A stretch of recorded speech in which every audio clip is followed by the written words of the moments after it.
There's so many things that happen when you do new music. First of all, it's fresh, and it's like, we get to do something we don't know. I think there's an excitement factor there. I've already spoken to some of our musicians about the commissioned piece we'll be doing this weekend, and they're all very excited so far. But there is a unique thing in classical music now. I mean, we all know Beethoven's symphonies, at least the musicians will have played most of the symphonies, most of the Brahms symphonies, most of the Tchaikovsky symphonies, all the big, wonderful classics that we love, a lot of musicians have already played. So when they get the part in front of them, they sometimes can go on autopilot in a way that I think in the long run can be detrimental to their overall musicianship.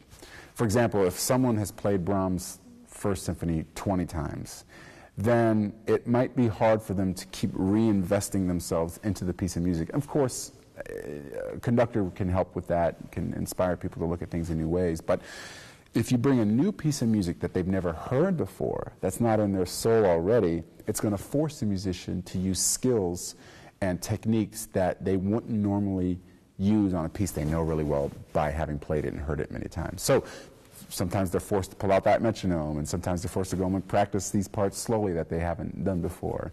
It's always interesting when you do like a Strauss piece or something that has what would be a typical audition excerpt. You always hear the violins play the excerpt really well. It's the hardest part of the piece, but then they kind of forget the rest of the piece to practice because they've always practiced the excerpt for auditions. So new music sort of takes that all away. You know, it allows them to go back to the fundamental of what it is it means to be a musician and the sort of hard work and effort you have to put into bringing your best game forward. So I think it actually raises the level of the orchestra in time if they're constantly seeing new pieces of music as well.